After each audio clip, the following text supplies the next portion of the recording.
সুপ্রিয় দর্শক ও শ্রোতা, সবাইকে জানাচ্ছি আন্তরিক অভিনন্দন।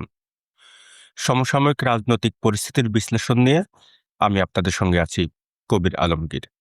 আমার আজকের আলোচনার বিষয় বাংলাদেশের ফ্যামিলি কার্ড প্রসঙ্গ। আগামী 12ই ফেব্রুয়ারি বাংলাদেশে 13তম জাতীয় সংসদ নির্বাচন অনুষ্ঠিত হতে যাচ্ছে। এই নির্বাচন ঘিরে রাজনীতির মাঠে প্রতিদ্বন্দ্বিতাকারী দলগুলো জনসংযোগ চালিয়ে যাচ্ছেন, ভোটের মাঠে উত্তাপ ছড়াচ্ছে। রাজনৈতিক দলগুলো জনগণের কাছে নানা রকম প্রতিশ্রুতি, অঙ্গীকার নিয়ে যাচ্ছেন।